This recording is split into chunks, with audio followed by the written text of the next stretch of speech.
Hello, नमस्कार, आदाब, नमस्ते।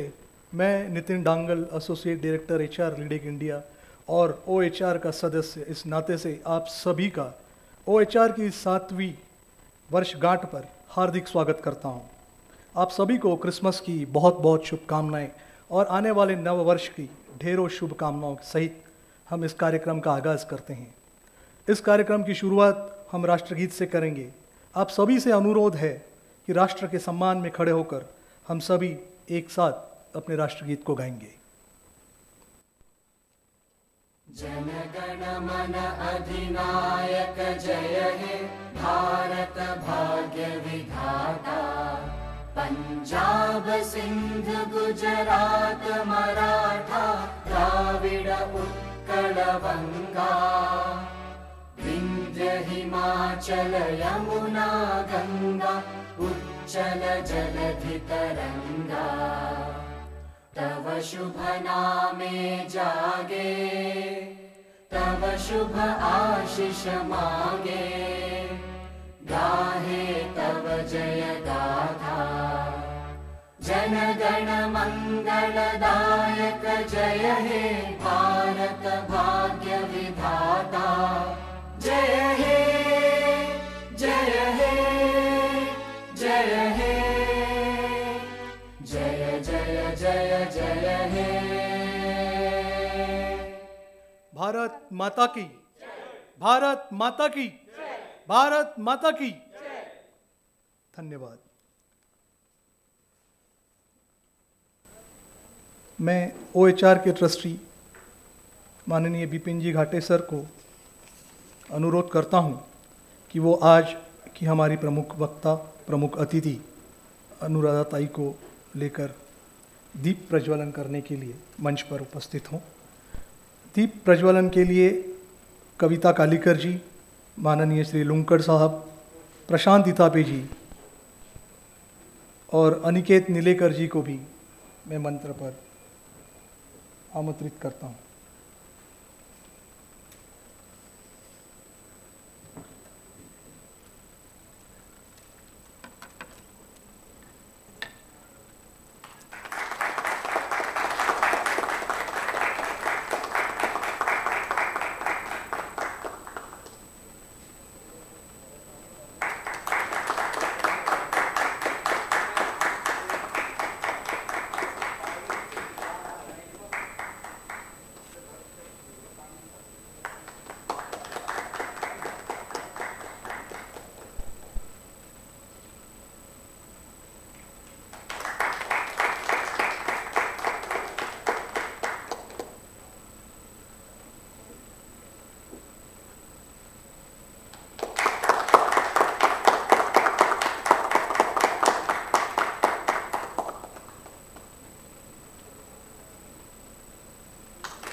मैं बिपिन जी घाटे सर और प्रशांत इतापे जी को अनुरोध करता हूं कि वे आज की हमारी प्रमुख अतिथि अनुराधा जी का पुष्पगुच्छ देकर स्वागत करें।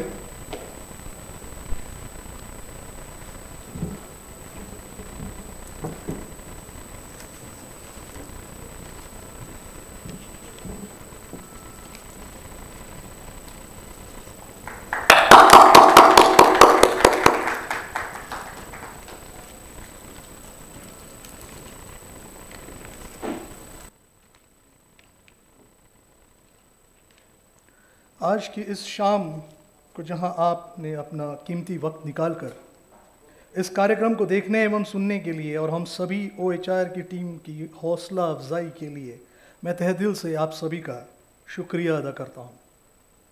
हर वर्ष की तरह इस वर्ष भी आप सभी के साथ हम मना रहे हैं हम सभी की ओनली एचआर संस्था का 7वां जन्मदिन। इस वर्ष ये वर्षगांठ मनाते हुए एक अलग अनुभव की अनुभूति हम सभी प्राप्त कर रहे हैं।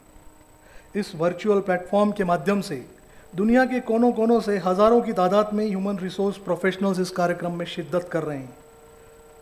इस प्रतिसाद को ख्याल में रखते हुए हम सभी के ख्यालों से अलग लेकिन फिर भी हमसे जुड़ा हुआ एक विषय, और इस विषय में अपनी ज़िंदगी अर्पित करने वाली हमारी आज की प्रमुख अतिथि एवं वक्ता, और साथ में इस वर्ष एचआर फील्ड में महत्वपूर्ण कार्य के लिए गौरवान्वित किए जाने वाले OHR गौरव पुरस्कार। तो ये है आज के इस कार्यक्रम की रूपरेखा। कार्यक्रम को आगे बढ़ाने से पहले ये मेरा कर्तव्य है कि मैं आप सभी को OHR की जानकारी दूं एवं गत वर्ष की हमारे बहुत ही बेहतरीन और उम्दा प्रशिक्षण, व्यवस्थापन और अन्य जुड़ी उपलब्धियों के बारे में आप सभी के साथ ये महत्वपूर्ण विशेषताएं साझा करूं। कुछ सालों पहले मानव संसाधन क्षेत्र से जुड़े दो मित्र प्रशांत जी थापे एवं जितेंद्र पेंडसे साहब ने इस संस्था की नींव रखी। हम सभी के अनुभवों को एक दूसरे के साथ बांटना और हमारे कार्यानुभव के आधार पर अधिक से अधिक लोगों तक इस कार्य को पहुंचाने के विचार से इस सफ़र की शुरुआत हुई। लोग साथ आते गए और कारवां बनता गया। एक ही मकसद अर्थात OHR का मिशन ये है कि इस सक्रिय रूप से मानव संसाधन के क्षेत्र में योगदान दे जो वैश्विक रूप में उभरती हुई संस्थाओं, कारखानों, कार्यालयों तथा आस्थापनाओं के विकास में कारगर साबित हो। वर्ष 2013 से लेकर आज तक इन 7 सालों के 12 महीनों में OHR कार्यक्रम आयोजित करता आया है। कहते हैं जिस तरह 84 लाख जन्मों के पश्चात मानव जन्म की प्राप्ति होती है, वैसा ही कुछ आज हम अपने 84 कार्यक्रमों के बाद 7वीं वर्षगांठ मना रहे हैं। पिछले 7 वर्षों में आप सभी का साथ इस कदर मिला है कि OHR का नाम विश्वास के साथ लिया जाने लगा है और इसी की बदौलत OHR अब ट्रस्ट बन पाया है। इस कार्य में हमारे क्षेत्र के वरिष्ठों का ट्रस्टी के रूप में हमेशा ही मार्गदर्शन मिला है। हमारी कार्यकारी समिति अर्थात एग्जीक्यूटिव कमेटी ने ये ख्याल रखती है कि हर महीने हम नियमित रूप से विविध कार्यक्रमों का आयोजन कर सकें। आज हमारे 11 व्हाट्सएप ग्रुप हैं जिनके माध्यम से हम दुनिया भर में फैले हुए हमारे 5000 से भी ज़्यादा व्हाट्सएप ग्रुप मेंबर्स से जुड़े हुए हैं। सभी डिजिटल प्लेटफॉर्म्स पर जैसे फेसबुक, लिंक्डइन, गूगल ग्रुप्स के जरिए मानवीय रिश्ते, मानवीय संबंध, औद्योगिक एवं प्रशासनिक क्षेत्र से जुड़ी जानकारी एवं ज्ञान तथा प्रशिक्षण कार्यक्रमों के तहत हमने HR से संबंधित चाहे वो विद्यार्थी हो, प्रशिक्षणार्थी हो, व्यवस्थापक हो या निदेशक स्तर के आला अधिकारियों के साथ भी कार्य किया हुआ है। HR के क्षेत्र में अपनी मेहनत और लगन से कार्य करने वाले आयु के 40 वर्ष तक के लिए एवं दूसरा पुरस्कार 40 वर्ष की आयु से अधिक के लोगों का चयन करते हुए उनके काबिले तारीफ योगदान को OHR पुरस्कारों से हर वर्ष नवाजा जाता रहा है। केवल नाम मात्र शुल्क देकर इस संस्था का आप सदस्य बन सकते हैं और हजारों गुना तक के फायदे पा सकते हैं। मानव संसाधन क्षेत्र के आला अधिकारियों से मिलना, व्यवस्थापन के गुर सीखने के साथ ही अपनी रोज़मर्रा की तकलीफ़ों से लेकर कार्यस्थल पर आने वाले गंभीर समस्याओं को सुलझाने के लिए अनुभव पर आधारित सलाह पाने के लिए आप www.onlyhr.org इस वेबसाइट का इस्तेमाल कर सकते हैं। मंजिलें क्या हैं, रास्ता क्या है, हौसला है तो फिर फासला क्या है। इस वर्ष कोरोना जैसी महामारी के बावजूद भी हमने सबसे पहले पहल करते हुए दूरदृश्य प्रणाली अर्थात ऑनलाइन नॉलेज सेशन की शुरुआत की। हमारी मंथन इस श्रृंखला के तहत बहुत अधिक गहराई तक पहुंचने हुए कुछ चुनिंदा कंपनियों के HR हेड्स के साथ कोविड जैसी बीमारियों का सामना करने के लिए किए गए प्रयास एवं तैयारियों का आदान प्रदान किया, जिससे कई सारी समस्याओं के बावजूद हमें उनसे डटकर लड़ने की प्रेरणा मिली है। ओनली HR ही थी जिसने सबसे पहले कोरोना के बढ़ते समय में HR की भूमिका क्या होनी चाहिए और किस तरह से बड़े बड़े उद्योग समूह जैसे टाटा मोटर्स, महिंद्रा और साथ ही सरकार के बदलते नियमों के तहत इस क्षेत्र के जानकार लोगों से सभी को अवगत कराया। इस कार्यक्रम में महिंद्रा उद्योग समूह के चाकन प्लांट के ER और IR के general manager Mahesh ji Karandikar, Tata Motors के सरफराज मनेर एवं वरिष्ठ तथा HR के जानकार श्री नागेश कुमार जी ने हम सभी को मार्गदर्शन किया था। कोरोना काल में हमने कई नई चीज़ों का अनुभव किया है, जैसे घर से काम करना, लेकिन ये करते हुए आने वाली समस्याओं को हमारे अनगिनत HR के क्षेत्र में काम करने वाले को OHR के कई पहलुओं को समझाते हुए उसे अपने कार्यस्थल पर कार्यान्वित करने के लिए मदद की है। कैसे अपने और अपने कर्मचारियों के स्वास्थ्य का, उनके खानपान का, उनके मानसिक आरोग्य का हमें ख्याल रखना है। बदलती हुई जीवन शैली, कर्मचारियों पर आने वाले स्ट्रेस, साइंस ऑफ साइकोमेट्रिक्स, इन सभी का उपयोग करके अपने कार्यस्थल पर इंडस्ट्री को सुचारू रूप से चलाने के लिए इन विशेष कार्यक्रमों का योगदान बहुमूल्य साबित हुआ है। घर से काम करना हो, चाहे दफ्तर से, या फिर मशीन पर काम करने वाले हमारे वर्कर्स हो, हमारे शरीर पर होने वाले परिणामों से बचने के लिए और कार्यशक्ति को बढ़ाने के लिए role of HR in ergonomics and its impact on employees efficiency and business performance, इस विषय पर भी हमने इस क्षेत्र के डॉक्टर्स एवं फिजियोथेरेपिस्ट को हम सभी को मार्गदर्शन के लिए, प्रशिक्षण के लिए आमंत्रित किया था। कार्यस्थल पर पड़ने वाले वास्तु के परिणाम, ऐसे अनछुए विषयों को भी हमारी OHR ने आप सभी के साथ साझा किया है। HR, IR, लेबर लॉज और इनसे जुड़े शहर पुणे के प्रसिद्ध वकील एडवोकेट श्रीकांत जी मालेगांवकर साहब की डोमेस्टिक इंक्वायरी पर की गई PhD, इसका प्रबंध एवं अनुसंधान को हमने HR फ्रेटर्निटी तक पहुंचाने का कार्य किया है। मुझे भी इस संस्था ने श्रमिक एकता संघ के यूनियन लीडर्स को HR की भूमिका समझाने का मौका दिया है। HR से जुड़े हर एक स्तर के व्यक्ति को इस संस्था ने किसी न किसी रूप में अपने कार्य से जोड़ा है और आगे भी जोड़ती रहेगी। कार्यक्रम के अगले पड़ाव पर हम सभी को ले जाने के लिए मैं आमंत्रित करता हूं हमारी एक सक्रिय सहकारी निखिला जी शिरोडकर को।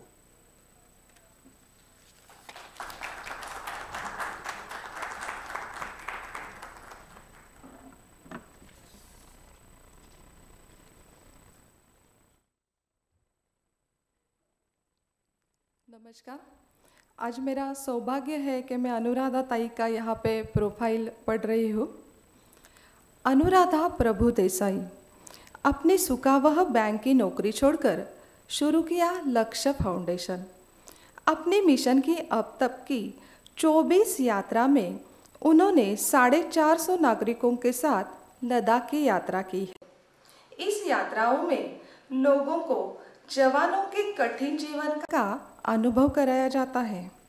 अनुराधा ताई ने सीमा पर लड़ रहे हमारे बहादुर सैनिकों और आम आदमी के बीच दोस्ती का पुल बनाने के लिए लक्ष्य फाउंडेशन के माध्यम से एक ध्येय लिया। इस फाउंडेशन का मुख्य उद्देश्य विभिन्न कार्यक्रमों के माध्यम से भारत माता के बच्चों में देशभक्ति का भाव जगाना है। अब तक 3000 से ज़्यादा ऑडियो विजुअल समाचार के माध्यम से सैनिकों की सफलता और बहादुरी की कहानियाँ स्कूल और कॉलेज में पहुँचाई है। लक्ष्य फाउंडेशन द्वारा सेना में सैन्य प्रशिक्षण के लिए भर्ती होने के लिए छात्राओं को प्रोत्साहित करना, सेना में शामिल होने वालों का सम्मान करना, सैनिकों के परिवार के साथ संवाद करना, आवश्यकतानुसार संपर्क और मदद करने के लिए कार्यक्रमों का आयोजन भी किया जाता है। अनुराधा प्रभु देसाई सैनिकों की पत्नी और युद्ध विधवाओं को समाज से जुड़ने से कोशिश करती है। इनकी इस असाधारण कोशिश के लिए 26 जुलाई 2011 को सेना के लेफ्टिनेंट जनरल के हाथों उन्हें सम्मानित किया गया। उन्होंने सैनिकों पर कई किताबें और कविताएं लिखी है। लक्ष्य फाउंडेशन द्वारा सैनिकों के लिए Valentine my soldier, Diwali with soldier, Deepotsav, युवा प्रेरणा जैसे कई कार्यक्रम आयोजित किए जाते हैं। अनुराधा ताई का मानना है कि यह उनके जीवन का एक पड़ाव है और उनका मिशन तब पूरा होगा जब हर भारतीय अपने सैनिक और देश के प्रति निष्ठा रख के सच्चा देशभक्त बनेगा। मुझे पता है अनुराधा ताई के अनुभवों को सुनने के लिए हम सब भी उत्सुक हैं। ये आवाज है उस शख्स की जो देश के लिए मर मिटने को तैयार है। नाम है अनुराधा प्रभु देसाई। अनुराधा प्रभु देसाई ने अपनी बैंक की नौकरी छोड़कर शुरू किया लक्ष्य फाउंडेशन। मकसद था देश के युवाओं में देशभक्ति की भावना जगाना। मैंने जब द्रास में जाकर तोलोलिंग, रॉकिनॉबहाम, इंडिया गेट इन शिखरों को देखा तब मुझे पता चला कि जिन बच्चों ने यहाँ जाके या तो तिरंगा लहरा के आऊंगा या तिरंगे में लिपट कर ये कहकर वहाँ के पॉइंट्स रिकैप्चर किए हैं, they have entered the death trap without any hesitation.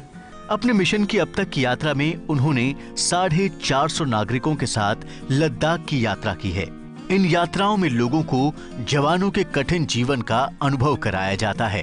Anuradha Prabhudesai सैनिकों की पत्नियों और युद्ध विधवाओं को समाज से जोड़ने की कोशिश करती हैं। उनकी इस असाधारण कोशिश के लिए 26 जुलाई 2011 को सेना के लेफ्टिनेंट जनरल के हाथों उन्हें सम्मानित किया गया। अनुराधा का मानना है कि ये उनके जीवन का एक पड़ाव है और उनका मिशन तब पूरा होगा जब हर भारतीय अपने जीवन के 5 साल देश को समर्पित करके सच्चा देशभक्त बनेगा।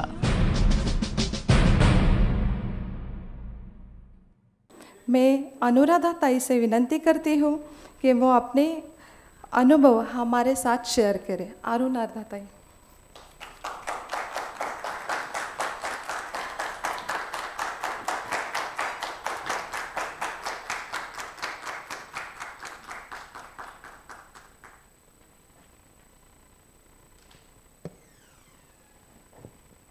Responsible citizen of India, Jai Hind. Before I start, let me share my confusion with you. I thought in which language, rather I was wondering in which language I should communicate with you. In English, a language of communication, or Marathi, my mother tongue. But as usual, I say, थोड़ी सी मैं बीवी हूँ, थोड़ी सी मैं बीवी हूँ, थोड़ी सी मैं माँ हूँ, थोड़ी सी मैं नानी हूँ, लेकिन पहले हिंदुस्तानी हूँ। तो क्यों ना मैं आपके साथ हिंदुस्तानी में गुफ्तगू करूँ। उसके पश्चात वाणी, कौन सी वाणी में मैं आपके साथ बात करूँ। वैखरी मध्यमा पश्यन्ति या परा। वैखरी जो हम आपस में बात करते हैं वो वाणी है। मध्यमा जो हम इशारों से बोलते हैं, वाणी इशारों की है।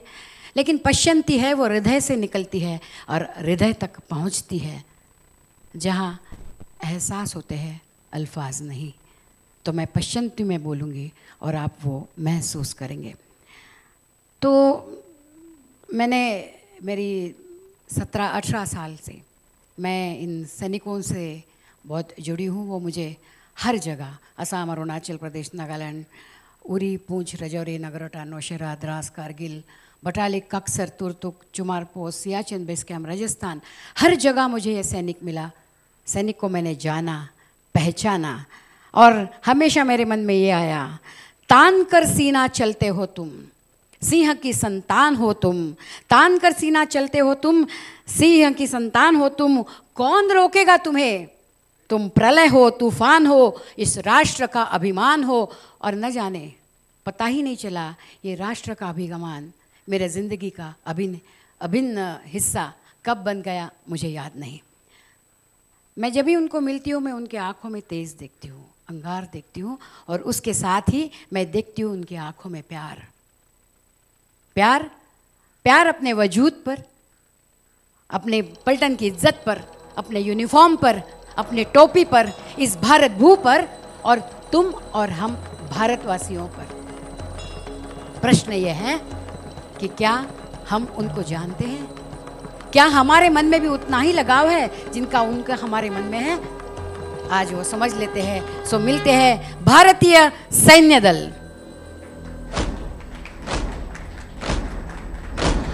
आरंभ है प्रचंड, बोल मस्तकों के झुंड, आज जंग की घड़ी की तुम गुहार दो।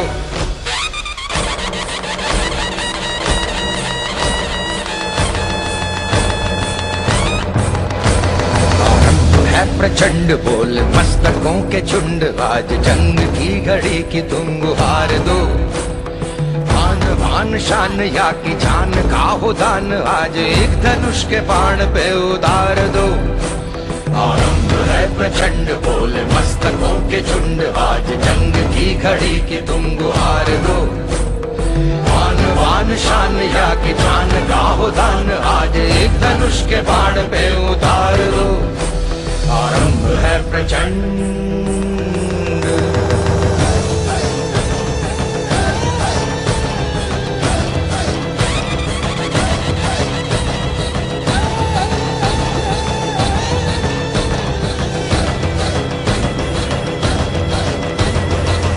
करे सो प्राण दे, जो मन करे सो प्राण ले, वही तो एक सर्वशक्तिमान है।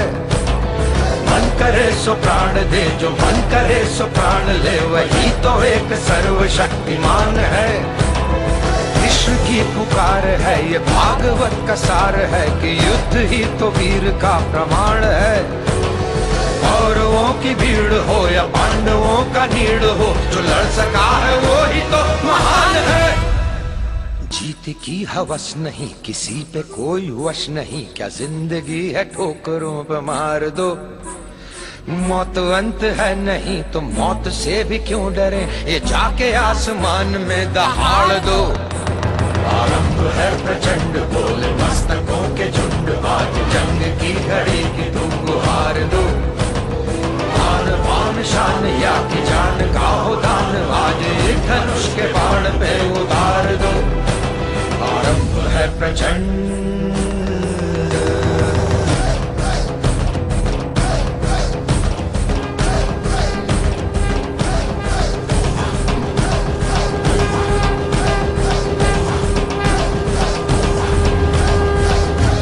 भारत माता की यस। तो ये है हमारा भारतीय सैन्य दल। थोड़ा सा इंडियन एयरफोर्स को मैं touch the sky with glory, एक हम इनको भी थोड़ा सा उनके बारे में सोच कर आगे निकलेंगे, क्योंकि त्रिशक्ति में Indian army, Indian navy and Indian air force, इसे हम त्रिशक्ति कहते हैं। आज पैरामिलिट्री फोर्सेस के लिए बात नहीं कर सकेंगे क्योंकि वक्त का तकाजा है। इनको कौन नहीं जानता, बस इनका नाम ही काफ़ी है। और एक इनका जो इनके बारे में अगर सोचेंगे तो आपको पता चल जाएगा पूरी इंडियन एयरफोर्स क्या है। एक बार इनके लिए हम ज़ोरदार तालियां देंगे। विंग कमांडर अभिनंदन। एयरफोर्स में जब मैं उनके 12 विंग चंडीगढ़ गई थी, वक्त की पाबंदी क्या होती है, आप सब HR से हो, आज यहाँ से आपको कुछ ना कुछ ज़रूर मिलेगा। वक्त की पाबंदी जो शायद हम थोड़े से उसके मामले में सिविलियंस ढीले रहते हैं, अगर नहीं है तो वेल एंड गुड, लेकिन इनसे पाबंदी देखने के लिए मैं एक क्लिप दिखा रही हूँ जो फ्लाईपास की है। जस्ट इमेजिन राजपथ पे जब भी अपनी परेड चलती है तो वहाँ पे जो फ्लाईपास करके हुए हमारे जो हवाई जहाज़ आते हैं एयरफोर्स के, वो दिल्ली से नहीं आते हैं। कहाँ से आते हो, कैसे शुरुआत करते हैं, क्या वक्त है, ये 6 बजे उनकी शुरुआत हो जाती है और वो तैयारी करते हैं। 7 बजे उनकी आगे निकलते हैं, 9 बजे सैल्यूट होता है और अब उनकी उड़ान भरते हैं। वो ये दिल्ली एयरपोर्ट से नहीं आ रहे हैं, दिल्ली में प्रोग्राम चल रहा है राजपथ पर। उनको वक्त दिया है कितने बजे आने का, वो भी हम देखेंगे। ये उनका जस्ट वहाँ कौन कौन आएगा, रुद्र आएगा, वहाँ हरक्यूलिस आएगा, नेत्र, वहाँ ग्लोब है, तेजस है, and they are starting from Nal and from Jodhpur. आप देखेंगे दे आर स्टार्टिंग फ्रॉम नाल, नेत्र, ग्लोब, सुखाई, फ्लैंकर और 10-20 को तेजस, जगवर, फलकरा। अब उनको ये उनका होल्डिंग पॉइंट है in air 100 feet to 10,000 feet. उनको कितने बजे वहाँ पहुँचना है उसका भी उनका उनको मैप दिया हुआ है। उनको क्या वक्त दिया है हम देख लेते हैं।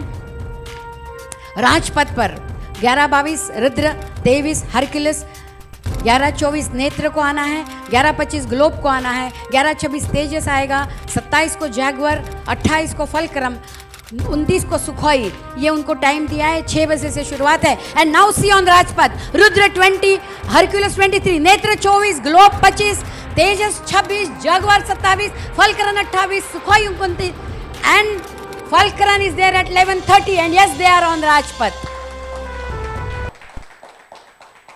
इसे कहते हैं वक्त की और सेकंड की पाबंदी। जिंदगी में अगर कुछ पाना है तो उस वक्त की पाबंदी को समझो।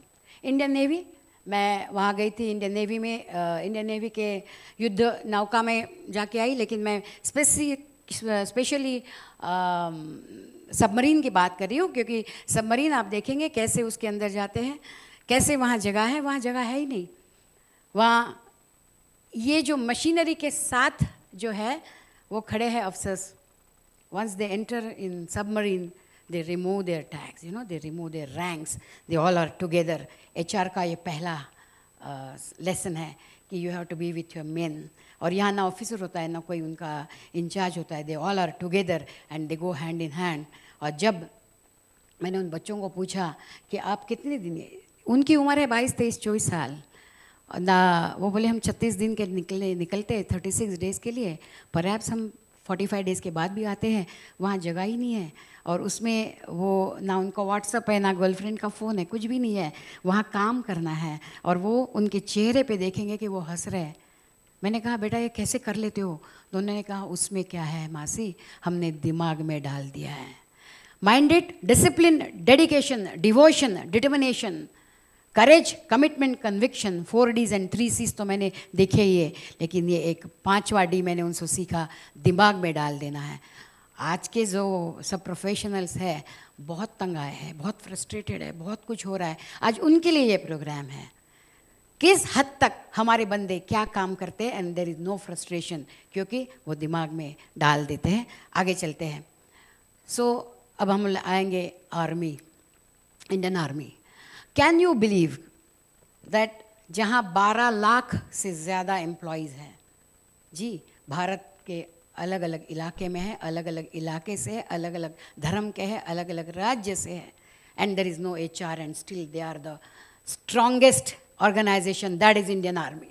There is no HR। वहाँ जो भी है वो उनका कंपनी कमांडर इज़ लाइक उनकी ख्याल करता है, जो प्लेटून कमांडर है वो प्लेटून का देखता है, कंपनी कमांडर कंपनी का देखता है, और जो CO है commanding officer is like a father, he knows each and every person जो उनके साथ काम करता है, नाम सहित, भाषा सहित, उनके घर के प्रॉब्लम सहित, ही नोज़ एवरीथिंग।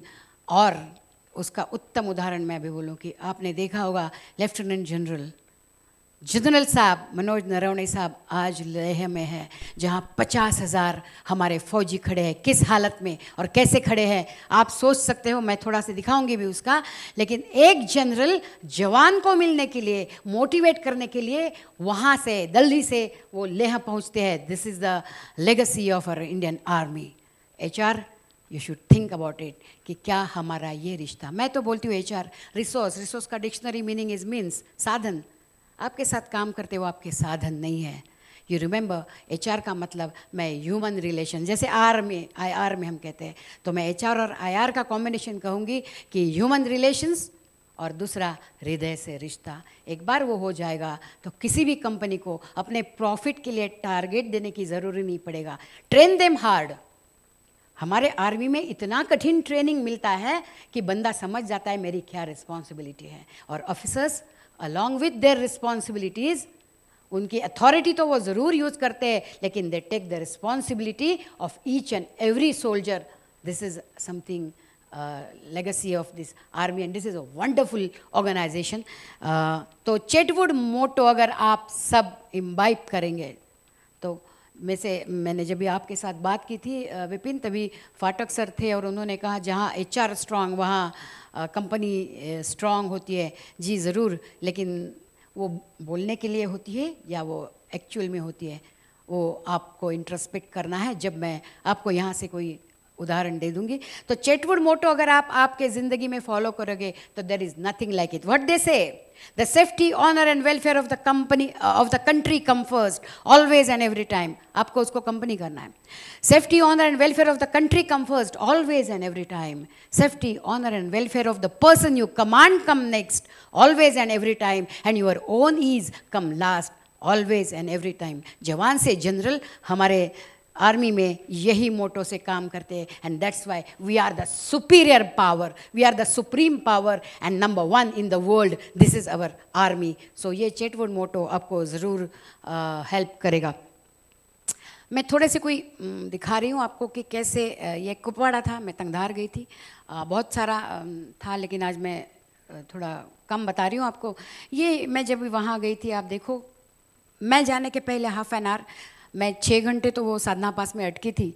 फिर मैं वहाँ गई, 6 घंटे से बंदे मेरा इंतज़ार कर रहे थे, और वहाँ उनकी जो बॉर्डर थी वहाँ कुछ आधे घंटे पहले एक हादसा हुआ था, लेकिन you can see the way they are standing, उनके फेस देखेंगे आप, कोई चिंता नहीं, कोई त्रासदी नहीं, आएगा उसे हम देख लेंगे। ये उनका जो तरीका है, वो क्या करते हैं, वो तरीके बदलते हैं, इरादे नहीं, और ये इरादे उनके दृढ़ रहते हैं। जैसे मैंने एयरफोर्स का भी और नेवी का भी कहा, एयरफोर्स के बारे में तो मैं हमेशा कहूँगी कि सितारों के आगे जहाँ और भी है, अब तुम्हारे इम्तिहान और भी है, तुम शाहीन हो, शाहीन मतलब ईगल, ससाना, और परवाज़ मतलब उड़ान लेना, तुम शाहीन हो, परवाज़ है काम तेरा, तेरे सामने आसमां और भी है। एक बार हम एयरफोर्स के लिए ज़ोरदार तालियां देंगे। और नेवी के लिए यही कहूँगी कि ना संघर्ष ना तकलीफ़, ना संघर्ष ना तकलीफ तो क्या मज़ा है जीने में, बड़े बड़े तूफान थम जाते हैं जब आग लगी हो सीने में। तो एक बार हम इंडियन नेवी को तालियां देंगे, और अभी हम आर्मी के मतलब तीनों दलों को एक ज़ोरदार तालियां से आगे जाती हूँ। क्या हम ऐसे माहौल में काम करते हैं? क्या हम ऐसे माहौल, यहाँ जो बंदा एक खड़ा है, उसकी 2 महीने की उसकी एक ट्विन हुई थी उनको, और उनको 10 दिन की छुट्टी मिली थी, और शायद उनका पोस्टिंग भी उनके घर के नज़दीक हुआ था, लेकिन because of problems eight Ladakh आज वो 2 महीने की रादर 2 बच्चियाँ ट्विन को छोड़ के, 15 दिन की बच्चियों को छोड़ के आज वो लद्दाख में कार्यरत है। कल ही मैंने उनको पूछा कैसा है बेटा, बोला शायद मैं अभी आ जाऊँगा, 4 महीने की बेबी है, लेकिन थोड़ा सा छुट्टी लेके आऊँगा। बट जब मुझे बुलाया जाता है, service before self, I am there, this is the motto of our Indian Army. देखिए कैसे मैं अलग अलग, ये है थ्रेगाम में बैठे बंदे, कितनी डिसिप्लिन से वो बैठते हैं। ऐसे इलाके में ये मैं गई थी तभी तो ये नॉर्मल टेम्परेचर है, जस्ट इमेजिन अभी वहाँ क्या हाल होगा। ये बुमला पास है अरुणाचल का, और पीछे यू कैन सी कैसे हमारे बंदे खड़े रहते होंगे। ये राजस्थान है। कहीं पर भी मैं गई, जब भी मैं एक जनरली उनको फ़ोटो निकालना रहता है हमारे साथ, तो आप देखेंगे वही डिसिप्लिन है। मतलब एक सोल्जर जब वो वर्दी पहनता है तो भले वो जैकरिफ का हो, राजरिफ का हो, वो 18 ग्रेनेडियर का हो या पैरा का हो, आप देखेंगे हर एक में वही तजुर्बा है, वही उनमें जोश है, वही उनमें जुनून है, और वही उनमें डिसिप्लिन है। ये उनकी अकेडमी है जो उनको सिखाती है। ये चुमार पोस्ट है, चाइना की बॉर्डर। आज यहाँ बहुत बड़ी भारी मात्रा में कुछ चल रहा है वहाँ बहुत सारा, और बर्फ़ भी बहुत है। ये नागालैंड है। नागालैंड का ये बंदा था, आप देखेंगे कि वो मैं आने के पहले खड़े रहते हैं जी, हाथ मिलाने के लिए, ऐसे नहीं कि वो मैं। तो ये जो बंदा खड़ा हो रहा है, आप देख रहे हैं इसको, ये उसके बाजू में एक स्टिक थी, क्योंकि उसका एक्सीडेंट हुआ था इन मिलिटेंसी अटैक में। और मैंने उसको पूछा कि इसके बावजूद तुम रहे यहीं? बोला हाँ, मैं 2 साल में मैं मेरे पैर का सब करके आ गया हूँ यहाँ पे, क्योंकि ये घर है मासी हमारा, ये मेरा परिवार है, और मैं यहाँ से कहाँ भाग जाऊँगा, मैं यही काम करूँगा। शायद मेरी ज़िंदगी का अंतिम क्षण भी इस देश के लिए ही मैं दे दूँगा। ये कहने वाला ये जवान है।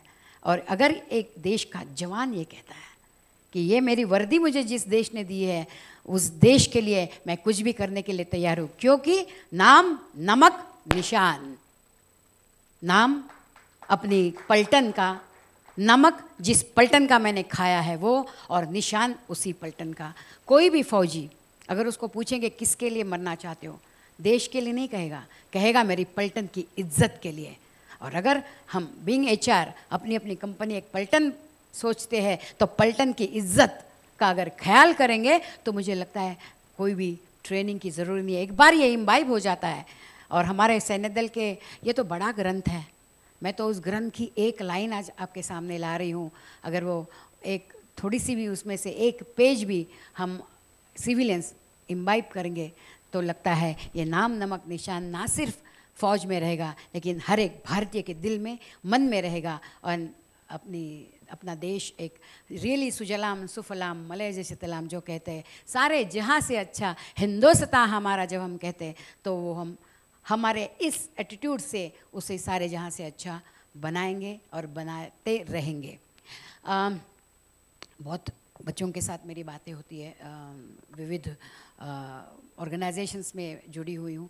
Everybody is frustrated. आज सर आपने कहा HR के बहुत सारे प्रोग्राम के लिए आपने अभी मुझे बताया क्या क्या आपने किया है। वहाँ आपने एक ह्यूमन रिलेशन की भी बात की थी कि वो भी आपने जहाँ उनके साथ वो बनाने की भी आपने चिंता व्यक्त की है। ये ह्यूमन रिलेशंस हमारे फ़ौज में क्या है वो भी मैं आगे बताऊंगी।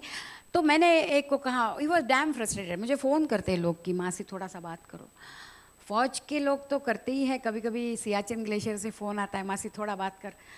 हालत बहुत ख़राब है, जितना वक्त मैं बात कर सकती हूँ मैं करती हूँ उनके साथ। लेकिन मुझे तब डर लगता है कि मेरे IT सेक्टर के बच्चे, मेरे यहाँ के बच्चे, भले तुम काम कर रहे हो यार, अपने घर में हो, अपने आजू बाजू में सब कुछ मिल रहा है, भले कोरोना आया है लेकिन तो भी हमें सब कुछ मिलता था। जहाँ कुछ भी नहीं वहाँ हमारे बंदे खड़े हैं और उसके एक भी चेहरे पर त्रासदी नहीं है, ना फ्रस्ट्रेशन है। क्यों? Why do you get frustrated? Romance with your frustration. तो उसने कहा क्या बात कर रही हो? तो मैंने उसको ये दिखाया।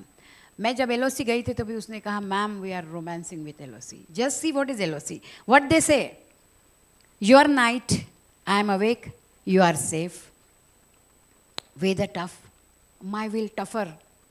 करो अपना विल टफर, कोई उसमें दिक्कत नहीं आएगी। Season changes, my duty same, वो वैसे ही काम करता है। Shivering cold, अनशेकन commitment. ये है नाइट पेट्रोलिंग, ये है डे पेट्रोलिंग, और ये है 1 star cook house but 5 star food. बंदो मुझे बताओ आपको कहाँ नहीं मिलता है? सब कुछ मिलता है। ऑर्डर करोगे तो दरवाजे में आपको 5 स्टार कुक मिल रहा है, लेकिन ये मेरे बंदे इस तरह, वो जो काट रहा है ना लौकी, वो बाद में बाहर जाके बंदूक धरता है, पकड़ता है, लेकिन कितने हंस के वो करते हैं। और करना तो छोड़ो, खाने का देखो, इस तरह खाते ना, उनके चेहरे पे कुछ है। Good humour makes everything tolerable. थोड़ा सा समझो, थोड़ा सा समझो, ज़िंदगी बहुत खुशहाल करोगे। इनके साथ जब मैं वहाँ से LOC से नीचे उतरी तो एक ही बात मन में आई, होश ना हो तो जोश व्यर्थ है, साहस ना हो तो इंसान व्यर्थ है। तो आप HR सोचो, आपको व्यर्थ ज़िंदगी जीना है, सिर्फ इंसान होके रहना है, या उस इंसान का भी मतलब समझना है। थोड़ा सा और ऊपर जाएंगे हम। सियाचिन ग्लेशियर। सियाचिन ग्लेशियर के लिए पहले 5,000, 7,000, 11,000 अक्लेमेटाइज होके 17,000, 21,000 ऐसे जाना पड़ता है। You can see this Siachen glacier. ये है POK, ये इसके लिए लाइन ऑफ कंट्रोल यहाँ है। ये पूरा भारत हमारा नहीं है, जो हम दिखाते हैं हमारा है, लेकिन है हमारा, लेकिन ये फ़िलहाल POK है। ये जो है ये एरिया वो अक्साई चीन है, इसके लिए कारगिल बॉर्डर पे आ गया। और यहाँ से NJ9842 होता है, यहाँ से 110 मीटर की ये जो लाइन है AGPL, actual ground position line, ये यहाँ अपनी LOC ख़त्म होती है। ये लाइन यहाँ जाती है और ये इलाका POK ने चाइना को दे दिया था। तो ये आया Siachen glacier, -56 degree temperature, 300 kilometre speed से बहने वाली हवा, इसे 3rd पोल भी कह सकते हैं। और यहाँ काम करना मतलब पंचमहाभूतों के साथ सामना। दुश्मन तो है ही, लेकिन जो उनका करारा हमला होता है वो पंचमहाभूतों के साथ होता है। So this is Siachen glacier. वहाँ एक OP बाबा है, श्रद्धा है उनकी। वो OP बाबा को, ये सियाचिन बेस कैंप है, यहाँ से वो प्रणाम करके उनका आशीर्वाद लेके अपने आगे निकलते हैं। ये जो मैं खड़ी हूँ वो सियाचिन ग्लेशियर का लास्ट टेल है। ये पत्थर नहीं है, ये बर्फ़ है, उसके ऊपर उनका ट्रेनिंग होता है जी। यू कैन सी दैट, ये ट्रेनिंग ऐसे उनका होता है जब बर्फ़ नहीं है। ये ट्रेनिंग है, ये जब बर्फ़ के साथ उनको जो ट्रेनिंग दिया जाता है वो है। और सी द सियाचिन ग्लेशियर। किसी भी कंपनी में, किसी भी ऑर्गेनाइजेशन में इस तरह काम हम करते हैं, सोचो। तो ये है। अब ये मैं बताती हूँ कि ये एक नो डाउट जो मैं कहने जा रही हूँ उसका फ़ोटो नहीं, लेकिन यही सीन था कि 17,000 फीट पे हमारा एक मेजर साहब बैठा था। उसको पता चला कि 15,000 फीट पर एवलांच हुआ है और 4 लोग इस बर्फ़ में अंदर ढके हुए हैं। उनको वो भागते हुए, जहाँ सांस लेने की मुश्किल है वहाँ वो भागते हुए नीचे आए और उन्होंने बर्फ़ में देखा कहाँ ढूंढेंगे बॉडीज़, पूरा तो एवलांच है, लेकिन ढूंढना है क्योंकि वो मेरा बड़ी है जो अपने घर में, उसे हमें पहुंचाना है। खुद का सामान जहाँ नहीं उठा सकते, खुद का पैर उठाने में दिक्कत है, वहाँ उन बंदों ने 30 घंटे वो 4 बॉडीज़ को ढूंढ निकाला और अल्टीमेटली जब वो बैठ गए चारों को लेके, तब उसने, मेजर साहब ने कहा कि मेरे जो ऑफिसर थे, कमांडिंग ऑफिसर, वो पिलो जैसा उनका शरीर हुआ था जो मैंने उठाया था। फिर उसने कहा कि हमने हेलीकॉप्टर मंगवाया, तो जो आने वाला था हेलीकॉप्टर, उसने कहा कि वहाँ तो जगह ही नहीं है, मेरा एक ही लैंडिंग शो पत्थर पे किधर भी रहेगा और वो मैं 4 सेकंड ही रहूँगा, आपको 4 सेकंड में बॉडीज़ हेलीकॉप्टर में डालनी है। जस्ट सी ऐसे उस जगह पे कैसे हेलीकॉप्टर आते हैं, वो ये सीन नहीं है, ये दूसरा है। लेकिन मैंने दिखाने के लिए किया कि ऐसे हेलीकॉप्टर में 4 सेकंड में सियाचिन ग्लेशियर पे कोई इमेजिन कर सकता है? What a planning, what a precision. और हमारे मेजर साहब ने इतनी प्रैक्टिस की उधर कि कैसे आएगा 4, तो उन्होंने रिहर्सल की बाकायदा, चलने की, उठाने की, रखने की। और जैसे ही हेलीकॉप्टर आया 4 बॉडीज़ उन्होंने अपने घर लिए, बाय बाय करके वो बैठे, क्योंकि किसी भी बड़ी को घर में पहुंचाना, पीछे नहीं छोड़ना, ये हमारे आर्मी का उसूल है। और उस तरह उन्होंने दिया, वो है मेजर गौरव गोडबोले। अब उन्होंने VRS ली है, बट ही आप, मेरा बुक है फॉर योर टुमॉरो, जो तो तुमच्या उद्यासाठी आपला आज येणारा सैनिक, उसमें उनकी पूरी स्टोरी है। It is amazing. And what they say, we do the difficult as routine, impossible may take little longer. और क्या चाहिए ज़िंदगी में, इसीलिए हम कहते हैं सियाचिन सैनिक अजीत है, अभीत है। एक बार उनके लिए हम ज़ोरदार तालियां देंगे। अब जबकि ह्यूमन रिलेशन की बात है, तो ये जो बॉन्डिंग है वो मैं आपको बताना चाहूँगी as the glue of life, you know. उस बॉन्डिंग को मैं ग्लू ऑफ लाइफ कहती हूँ। तो ये हमारे मेजर साहब हैं, एक कुपवाड़ा में थे, और जब उनको मिलिटेंसी वहाँ है करके पता चला, तो वो और उनके दूसरे मेजर साहब और उनके बंदे, ऐसा निकला था ट्रूप वो कुपवाड़ा के अंदर। तो जैसे ही वो वहाँ पहुँचे नज़दीक, उन्होंने देखा ये घर में मिलिटेंट है, अब आगे जाना है, एक राउंड लेके, टर्न लेके जाना है। वो दोनों वहाँ खड़े थे। तब उनके दूसरे मेजर साहब ने उनको कहा था कि, मैं नाम भूल गई, शायद भट्ट होगा, but I am not sure. Major ने, मिथिल ने मुझे बताया था। तो उन्होंने कहा, मिथिल तुम पीछे रहना, मैं आगे जाता हूँ। मिथिल ने कहा क्यों? नहीं, आगे बहुत खतरनाक था, शायद वापस नहीं आने का आ सकेंगे, ये सिचुएशन थी। तो मिथिल ने कहा क्यों? उन्होंने कहा अरे तू बाप बनने वाला है, तू पीछे रह, मैं आगे जाता हूँ। मिथिल ने कहा साहब, मेजर साहब, लेकिन आप भी तो 2 महीने में बाप बनने ही वाले हो। उन्होंने कहा मिथिल को, मिथिल मैंने मेरा पहला बच्चा देख लिया है, तुम्हें पहला देखना है, मैं आगे जाऊँगा, मैं तू मैं। अल्टीमेटली उन्होंने डिसाइड किया, हाथ पकड़ा और दोनों आगे गए, ऑपरेशन सक्सेसफुल करके दोनों वापस आए। आज ये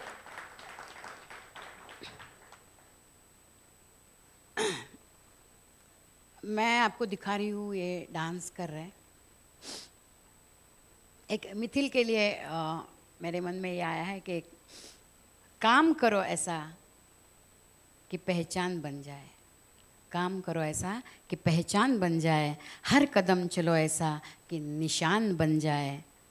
ये ज़िंदगी तो सभी काट लेते हैं दोस्त, ये ज़िंदगी तो सभी काट लेते हैं दोस्त, ज़िंदगी ऐसी जियो कि मिसाल बन जाए। आज ये एक मिसाल बन गया है। ये है लेफ्टिनेंट कर्नल धर्मदत्त गोयल, वो डांस कर रहे हैं। उसमें क्या है ना, डांस तो सभी कर लेते हैं, वो रॉयल एनफील्ड चला रहे हैं, उसमें क्या है, सभी चला सकते हैं। लेकिन उसमें क्या है, उनमें ये है, at the age of 24, young captain, जिसका 2 महीने का बच्चा था, उसको छोड़ के जब पहले ही साउथ कश्मीर में आए थे, वो अगेन मिलिटेंसी है करके उनको एक ऑपरेशन दिया गया था और उसमें वो निकले। जोश था, 24 साल का जवान। अभी ये मैंने पहले बॉन्डिंग आपको दिखाया अफसर का, अब ये देखो अफसर के साथ सीनियर जो है सूबेदार मेजर हवलदार, उनका क्या रिश्ता है। तो उसने कहा कि मैं तो बड़ा जोश में था और मैं आके निकला, मुझे ओपी वहाँ खड़ी करनी थी, लेकिन मैं थोड़ा सा लाइन क्रॉस करके बाहर भी गया। मेरे हवलदार जो थे उनका नाम है कुलदीप सैनी, सरदार कुलदीप सैनी। उनको कह रहे कि आप आगे मत जाओ, आप आगे मत जाओ, लेकिन ये बड़ा जोश में था, आगे गया और वो बोला, मुझे धाप आवाज़ आई। मैंने इधर उधर देखा क्या हुआ, कहाँ से आवाज़ है, और इतने में मैंने देखा मेरा पैर उड़ के मेरे सामने उड़ गया। तभी मेरे मन में ये आया कि क्यों मैं, वाई मी, अब क्या, whether my wife will accept me, where मैं can I teach my son volleyball, can I play with him football, I should not survive. And then he thought कि again वो माइंड पे दूसरा पैर भी रखे, लेकिन हवलदार ने देखा 24 साल के बच्चे के दिमाग में क्या चल रहा है। See they can read the mind, you know, envelope भी जाएगा तो without opening envelope they can read the lines in it. Saini साहब के मन में आया ये बंदा तो नौजवान है, उनका तो एक्सपीरियंस था, वो भागते गए उनके पास। 24 साल का बंदा उनको कह रहा है, I am your officer, don't come, मैं कोर्ट मार्शल करूंगा, आगे मत आना क्योंकि यहाँ माइंस है। ही वॉज वरीड कि उनका पैर भी ना कुछ हो जाए, और ये बंदा कह रहा है, साहब आप कुछ भी करो, भले मुझे कोर्ट मार्शल करो, मैं घर जाऊंगा, लेकिन मैं आपको छोड़ के नहीं जाऊंगा, मैं आपको उठाऊंगा। और वो सैनी साहब उनके गए और उन्होंने अपना पटका निकाला, क्योंकि उसके पैर के पूरे पैर टूट गया था और उसकी सब नसें बाहर आई थी। उन्होंने अपना पटका उठाया। किसी भी खालसा को पूछेंगे तो वो पटका कभी नहीं उतारते हैं, एकदम रेयर केस में उतारते हैं। उन्होंने वो पटका उतार के उनके पैर को बांधा, और तभी डीडी बोला कि मैम मैं समझ गया कि मेरी क्या जिम्मेदारी है। और फिर बड़ी स्टोरी है, again you can read that. पर वो करने वाला बंदा, ये जो उनका जो सैनी साहब है, ये रिश्ता देखिए, जूनियर अफसर बट अ सीनियर जवान, कैसे उनका रिश्ता है। उन्होंने उनको 36 घंटे के बाद वो नीचे आए, और अल्टीमेटली जब उनका ऑपरेशन हुआ तो कंटिन्यूअस वो सैनी उनके साथ, साहब कित्थे जाना है सब, क्योंकि उनको अगर नींद आएगी तो प्रॉब्लम होगा करके उनको जगाते जगाते वो पूरा इलाका नीचे बेस तक लाए। और फिर डीडी ने कहा कि मैंने मुझे 36 घंटे के बाद जब पहला इंजेक्शन मिला, मैंने कहा था सर मेरा पैर मत काटो, मुझे बच्चे के साथ फुटबॉल खेलना है, लेकिन पैर काटना पड़ा। बट इससे ज़्यादा फ्रस्ट्रेशन क्या हो सकता है। वो कहते हैं, when people doubted my ability to walk, I decided to fly, and yes he flew. आज वो अपना पुणे में एनडीए में इंस्ट्रक्टर के तौर से लेफ्टिनेंट कर्नल इस हैसियत से काम करते हैं। आदमी क्या कर सकता है अगर उसके मन में बड़ी इच्छा हो, बड़ी आकांक्षा हो, और उसके मन में एक धारणा हो कि किसी भी हालत में मैं करके ही रहूँगा। आज डीडी के लिए एक ज़ोरदार तालियां हम दे देंगे। ये है कारगिल वॉर का एक दृश्य है। देन कैप्टन करियप्पा जो बीच में बैठे हैं, ये अभी ब्रिगेडियर करियप्पा, ये इस तरह का बंदा है। देखिए आप, जब उन्होंने 0.5203 वापस मिला था तब का उनका फ़ोटो है। और दूसरे ऑपरेशन में वो बहुत बुरी तरह घायल हुए। ही वॉज रादर, वो जिंदा रह गए, उनको एयरलिफ्ट हुआ, वो आ गए अस्पताल में, ही गॉट द ट्रीटमेंट। आज वो ब्रिगेडियर की हैसियत से काम करते हैं। लेकिन अब उनका रिश्ता, उनके साथ एक नामदेव पवार था जवान जो उनके साथ था। जब उनको होश आया उसने पूछा नामदेव कहाँ है। His age was 25 at that time. Namdev तो नहीं रहा। सेना तो अपने लोगों का ख्याल करती है, दैट इज़ अ लेगेसी दे। ज़िंदगी के साथ भी, ज़िंदगी के बाद भी इतना सेना उनके साथ जुड़ी रहती है, उनके फैमिली के साथ भी। लेकिन बीइंग अफसर, बीइंग द कंपनी कमांडर, आज तक 20 साल हुए, उन्होंने नामदेव पवार की 3 लड़कियां थी, उनका एजुकेशन किया है, उनको ग्रेजुएट बनाया है, और अभी वो कहते कि उनकी शादी होने तक मैं उनका ख्याल रखूँगा। और क्या लेगेसी हो सकती है किसी भी रिलेशन की। This is our glory of our Indian Army. ये कारगिल हीरोज़ हैं जो कारगिल लड़े थे, तब वो 18-20 साल के थे बंदे सब।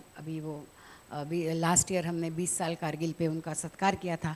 तो मेरे बाजू में जो है वो एक कर्नल साहब है, मैं बताऊंगी, और एक ये जो बंदा है पीछे उसके बारे में मैं बोलना चाहूँगी। आप ये देख रहे हैं, शायद आपको दिखाई नहीं देगा यहाँ, ये जो तीनों है ये सब जो है ना वो कारगिल हीरोज़ हैं। और ये सामने की पहाड़ी पे वो लड़े थे और हम उसके सामने की ओपी में आके उनसे सुन रहे थे कि क्योंकि हमको टॉप में कैसे है वो, कहाँ वो लड़े वो देखना था। तो you can see all this people are standing and explaining उन्होंने कारगिल वॉर क्या लड़ा था। तो ज़रा ये बंदा आप देख लीजिए जो वहाँ हमें बता रहा है कि क्या हुआ था। ये बंदा असल में ऐसा है, ये LMG पे था, नोल कैप्चर करे तो कर्नल साहब ने, उनके जो कमांडिंग अफसर तब थे मोहित सक्सेना, उन्होंने मुझे कहा कि मासी वो मेरे साथ था, और जैसे ही LMG पर एक बंदा गिर गया, इसने लीड लेके वो खुद वो LMG पे बैठा, वो फायर बेस पे वहाँ सब आयुध रहते हैं, UMG, LMG, MMG, तो ये LMG पे बैठा था और बड़ा जोश था उसमें, और वो लगातार कवरिंग फायरिंग दे रहा था क्योंकि अभी हमें आगे जाके नोल कैप्चर करना है जी। एक सेकेंड ऐसा आया कि सामने से पाकिस्तानी फायरिंग आया और उसका ये पूरा फेस, उसका नाक आधा, उसका चिक, उसका कान, ये पूरा फेस, आँख, ये पूरा लेके गया वो फायरिंग। सिर्फ ये साइड का थोड़ा कुछ बचा, पूरे फ्लैश के चिथड़े हुए पूरे उसके मुंह पे पूरा वो खून था। मैंने उसको देखा, वो बंदे ने मेरी तरफ देखा और मुझे ऑर्डर देनी थी कि आगे चलो, आगे जाना है क्योंकि मेरी लड़ाई बाकी थी। उस बंदे ने मेरा हाथ पकड़ा, मोहित कह रहे हैं मुझे, उस बंदे ने मेरा हाथ पकड़ा और कहा कि साहब मुझे मत छोड़ के जाओ। साहब ने कहा कि यहाँ रुको, मैं आता हूँ क्योंकि मुझे वो लड़ाई का फाइनल रिज़ल्ट देना है मेरे कमांडिंग अफसर को, सो यू रिमेन हियर। उसने कहा उफ तक नहीं की। उसका हाथ छोड़ना, आज भी जब मोहित ये स्टोरी बताते हैं उनकी आंखें भर आती है, जितनी उसकी भी आती है। बुलाई में मेरा कर्तव्य था, भावनाओं से कर्तव्य ऊंचा। मैं ऊपर गया, मैंने नोल में पूरा हमने कैप्चर किया। आई केम बैक। हम लोग दूसरे रोड से जा सकते थे लेकिन हम इस बंदे को, मुझे मालूम था ये बंदा सांस पकड़ के रखेगा, उसको हौसला था। मेरे साहब ने अभी हाथ छोड़ा लेकिन मेरा हाथ पकड़ने के लिए साहब आने वाले हैं, और हम पीछे आए, उसका हाथ पकड़ा और 12 घंटे तक हमें उसको नीचे लेके आने का, क्योंकि हम लोग सब 16,000 फीट पर थे, उसको नीचे 12 घंटे के बाद आए, लेकिन इस बंदे ने उफ तक नहीं किया। This is the training my dear, this is the training of Indian Army. और वो जब नीचे आए तो उनको अस्पताल में भर्ती किया। उनके फेस पे 32 ग्राफ किए हैं आर्मी ने, और बाद में भी उन्होंने 8 साल सैनिक रह के, अभी वो DRDO में कार्यरत है। और वो जब भी पहले बार युद्ध के बाद जब मोहित वहाँ जाके उनको मिला तो उसने पहले कहा, हाथ पकड़ा, नहीं कि उनके तरफ से मुंह फेरा, हाथ पकड़ के कहा साहब एक ही चिंता है, अब मेरे से शादी कौन करेगा। लेकिन भगवान की दया से उनकी शादी हुई और उनके बच्चे हैं। वो वीर माता, जो वीर पत्नी को भी हम एक बार ज़ोरदार तालियां से दे देंगे, और जिन्होंने ये फ़क्र का काम किया वो अभी भी उनके साथ जो जुड़े हुए। मैं वही बोलती हूँ कि हाथ छूटने से रिश्ते नहीं छूटा करते, वक्त की दहलीज से लम्हे नहीं टूटा करते। मिलते हैं कुछ लोग ज़िंदगी में जिनसे रिश्ते कभी छूटा नहीं करते। वो है तभी का मेजर मोहित सक्सेना, नाउ कर्नल मोहित सक्सेना, वीर चक्र। बट जब काम है तो काम ही करना है, वहाँ रिश्ता उनका लेकिन रिश्ता बीच में नहीं आता है, लेकिन वो रिश्ता टूटता भी नहीं है ना। हमारे क्या होते हैं, हमारे रिश्ते बहुत टूट जाते हैं और एक जोड़ जाते हैं लेकिन एक गांठ पड़ जाती है। कबीर का दोहा है ये कि गांठ पड़ जाए, झटके से रिश्ता मत तोड़ो, फिर मत जुड़ो, जुड़ेगा तो भी गांठ पड़ती है। लेकिन इनके ये जो ट्रेनिंग और ये जो उनका बड़ी जो एक दूसरे को कहते हैं वो सही सलामत रहता है। मैं और शायद 15 मिनट है मेरे पास। हाँ, ये लास्ट मैं बताती हूँ। ये जो बंदा है वो मेरे साथ उसमें फ़ोटो में था, वो कमल भान, ही वॉज 18 और वो बटालिक सेक्टर में था। उसने कहा कि मैं 18 साल का, और मेरे हविलदार मुझे ऑर्डर दे रहे थे कि चलो ऊपर जाना है, और मैं 17,000 फीट पर चढ़ते गया। और जैसे मैं ऊपर गया, एक पत्थर के पीछे हम रुके, क्योंकि मुझे वहाँ की पोस्ट में जाके उसको खदेड़ना था, वो जो बैठा था पाकिस्तानी सोल्जर वहाँ पे। तो हम चुपके से पीछे से ये साइड से गए, लेकिन पाकिस्तानियों ने, मैं नीचे था और मेरे हविलदार मेरे पीछे खड़े थे, उनको देखा और उनको ज़ोर से गोली लगी। जैसे ही गोली लगी वो नीचे बैठ गए, लेकिन उन्होंने अपना कंधा उस पत्थर को ऐसे पकड़ के रखा और बंदूक लेफ्ट हैंड में लेके कहा, मैं कवरिंग फायरिंग देता हूँ, तुम आगे चलो। वो बोला, साहब मैं आपको नीचे लेके जाता हूँ। बोला, नहीं, पहले काम करना है, फिक्र मत करो मेरी, आगे चलो। कमल भान बोला, मुझे मालूम था वक्त बहुत कम है, मैं ऊपर गया, वहाँ से रिंगते रिंग मैं कैसे गया, अपने नी पे चल के मैं गया, मैं ऊपर गया। उसको पाकिस्तान जिसने मेरे सूबेदार को हविलदार को जिन्होंने गोली मारी थी, उसका मुंह पकड़ा, उसको वही मैंने मारा और मैं इमीडिएट नीचे आया। मेरे जो लांस नाइक थे कृपाल सिंह, उनके पास मैं आ गया। कृपाल सिंह पूरे उनके लहूलुहान हुए थे, मैं भी लहूलुहान हुआ था, क्योंकि मेरी भी हाथापाई बहुत हुई थी। तो मैंने उनको देखा तो उन्होंने कहा कि अभी तुम नीचे जाओ, मुझे यहाँ छोड़ो। वो बोला, साहब मैं नहीं छोड़ूंगा, अगेन द सेम लेगेसी। तो बोले, मैंने उनको अपने पीठ पे लिया, मेरे शरीर से खून बह रहा है, उनके शरीर से खून बह रहा है, गर्मी मुझे फील हो रही है और मुझे पता नहीं चल रहा है कि कृपाल सिंह कैसे है। लेकिन मैंने कहा, सर मैं आपको नीचे लेके जाऊंगा, 16,000 फीट। इमेजिन करो, जो बंदा इतना घायल है वो भी अपने घायल सीनियर को लेके पीठ पे उतर रहा है।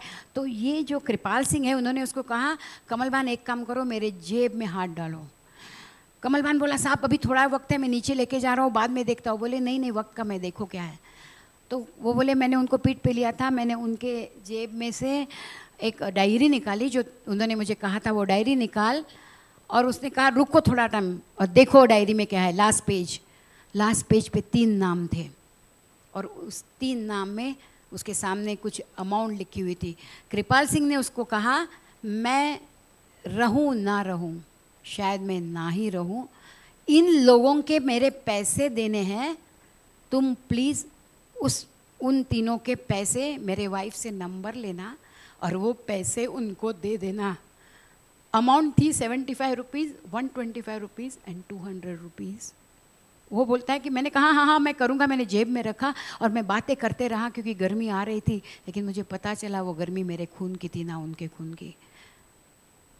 हमारी इंडियन आर्मी शक्तिशाली है, लेकिन it is an ethical army. Last moment पे भी ये बंदे ने ना अपने पेरेंट्स के बारे में कहा, ना वाइफ के, ना बच्चों के। उसने ये कहा कि उसके ऊपर क्या देना बाकी है, उस ऋण से उसे मुक्त होना था। और कमल भान ने नो डाउट वो आगे कर दिया। But this is ethical army, so we salute our arm forces. और एक बार इनके एथिकल के लिए हम उनको तालियां देंगे। कोहिमा में लिखा है, कोहिमा में जब मैं गई थी, वहाँ नागालैंड में केरुंग से महावीर चक्र, उनके घर जब मैं गई थी, तो when you go home tell them of us and say for your tomorrow we gave our today. माघारी जेव्हा जाल परतून ओळख द्या आमची त्यांना आणि सांगा तुमच्या उद्यासाठी आम्ही आमचा आज दिला। आणि म्हणून मी हे पुस्तक लिहिलं, तुमच्या उद्यासाठी आपला आज देणारा सैनिक, जो मला समजला, जो मला भावला, जो मला कळला, जो मला लोकांपर्यंत पोचवायचा होता। आणि I am honored to say कि continuous 3 years, on 26 July my books were released, and this was released by General Anbu Saab on 26 July 2017। और मुझे बहुत अच्छा लगता है कि इस माध्यम से मैं अपने सैनिकों को आज लोगों तक पहुंचा सकती हूँ। लोग हमेशा मुझे पूछते हैं क्या करें हम सैनिक के लिए, एक ही आंसर है, want to do something for a soldier, be an Indian who's worth fighting for। अब अंत में मैं यही कहना चाहती हूँ कि आज HR के साथ मेरा ये गुफ्तगू जो हुई है, उसमें मैं यही कहना चाहूँगी कि आपके साथ बहुत सारे लोग जुड़े हुए हैं। Just remember, we are so safe, we are so happy, we are blessed. हम तो बशी सॉसर में से चाय पीती है क्योंकि अपना कप पूरा भरा है। लेकिन ऐसे कितने लोग हैं जिन्होंने अपनी ज़िंदगी की माइनस करके हमारे प्लस ज़िंदगी के लिए अपना योगदान दिया है। पास नहीं कुछ भी देने को अपना यौवन देता हूँ, ये कहकर तुम्हारे और हमारे लिए अपनी जान तक देने वाले सैनिक के लिए are we worthy of his sacrifice? ये एक क्वेश्चन हमेशा मेरे मन में है। और कोई दिक्कत नहीं है, हम जद्दोजहद कर सकते हैं अगर हम दिमाग में डाल देते हैं। ट्रेनिंग पक्का दे दो कि जिस ट्रेनिंग से उनको पता चले कि ये ट्रेनिंग अगर इतना करना है तगड़ा कि आगे जाकर कोई भी फ्रस्ट्रेशन उनके ज़िंदगी में नहीं आए। थोड़ा सा हमारे आर्म फोर्सेस से अगर आप कुछ एक पन्ना भी ले लेंगे तो मेरे ख्याल से कोई भी ऑर्गेनाइजेशन आज टारगेट देके प्रॉफिट के पीछे नहीं भागेगी। प्रॉफिट अपने आप आपके पास आएगा जब बंदा कहेगा नाम नमक निशान, और जब अफसर कहेगा safety honour and welfare of my company come first, safety honour and welfare of my boys those whom I command come next and my own is come last always and every time। हवा के साथ चलते हैं हम, हवा का रुख बदलते हो आप। मैं हमेशा उनके लिए यही कहती हूँ, आपकी तारीफ़ में कुछ कहने नहीं मिलते मुझे अल्फाज, इतना ही जान लो दोस्त। मोहित करती है हमें आपकी बेखौफ अदा, पूरी हो आपकी सुनहरी ख्वाहिशें, प्रज्वलित रहे आपकी जीवन ज्योत सदा। आज इन फौजियों के जीवन ज्योत के लिए हम सभी कामना करेंगे और एक उनको सल्यूट देते हैं। खड़े रहेंगे तो बहुत बढ़िया, आवाज़ दे देंगे ज़रा।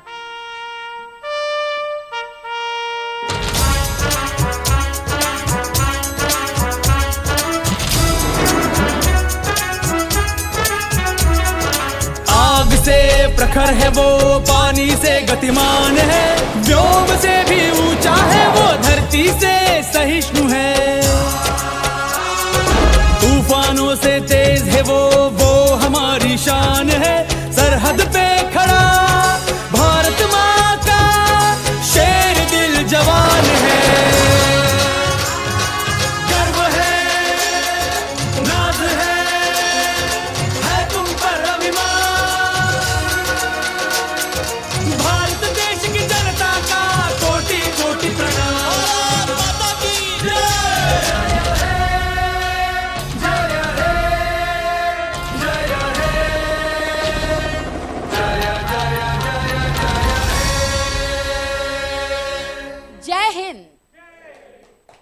Thank you. Thank you. Thank you.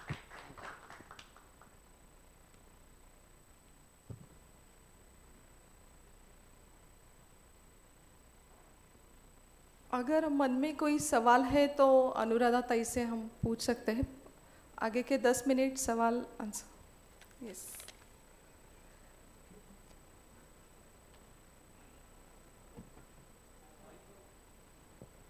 Hello Anuradha ताई, मैं अतुल लुंकड़ प्रॉपर्टीज़ पूना। मैं एचआर के साथ 2 साल से जुड़ा हुआ हूँ और मैं ये खुद बिलीव करता हूँ कि अगर कंपनी को आगे लेके जाना है तो कंपनी का सीईओ ही एचआर होना चाहिए। दूसरी बात, आज आपने जो प्रेजेंटेशन पूरा इंडियन आर्मी का दिया, मैं इंडियन आर्मी के साथ काफ़ी कुछ काम करता हूँ और मैंने उनके वॉर विडोज़ और उनके लिए, उनके लेडीज़ के लिए मैंने एक स्किल डेवलपमेंट सेंटर निकाला है। Very good. और आर्मी प्लेसमेंट नोड पूना मैं हफ्ते में 1 बार जाता हूँ और उनमें से जो आर्मी प्लेसमेंट नोड के हेड है वो अपने एचआर ग्रुप में भी है। प्रशांत इतापे सर ने उनको अपॉर्चुनिटी दी है अंदर लाने की। तो यूजुअली ये जवानों का प्रॉब्लम और एचआर वाले कैसे एक दूसरे को हेल्प कर सकते हैं। मेरे कंपनी में मैंने एक रिटायर्ड 40 साल के जवान को मेरे कंपनी में लिया और जब मैंने लिया, he was a draughtsman, his name is mister Tripathi. और अभी एक ड्राफ्टमैन मतलब आर्किटेक्चरल डिपार्टमेंट में काम करेगा, but today he is the legal head of my company and in fact I can tell you I can appoint him as a CEO of my company.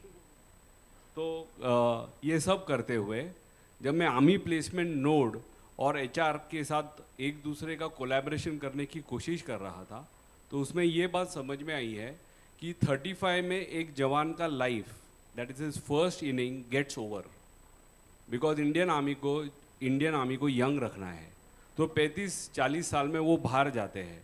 जब वो 35-40 में बाहर जाते हैं, उनका जॉब का एक बहुत बड़ा सीरियस प्रॉब्लम है जो आपके माध्यम से, HR के माध्यम से can be resolve it, and if yes how do we? Thank you. 35 में वो रिटायर होंगे, क्योंकि जवान इसके लिए कहा जाता है कि उसकी जवानी हम चूसते हैं। तो हमने जवानी चूसी है, वो समझ लो और उनको हेल्प करो, that way you can do it, क्योंकि ये आर्मी का रूल ही है ना, उनकी जो रिटायरमेंट है उसको HR के प्लेटफॉर्म पे how you can place them.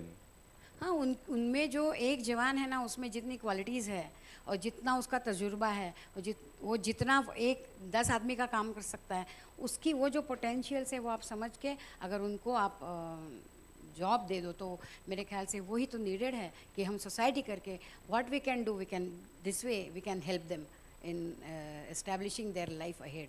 35 so young age कि जहाँ वो वापस आते हैं और उनको आदत नहीं है ये हमारे समाज में जो अंदर से पैसे, वहाँ से पैसे, corruption, they are not aware, they are in a different world all together, so we must help them and that is the thing we can. तो मेरा रिक्वेस्ट होगा HR वालों को कि वो आप उनका कहेंगे, वो कोई सवाल ही नहीं, Right. वो करेंगे जी। Thank you so much.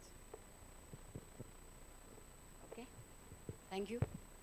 Shell we close?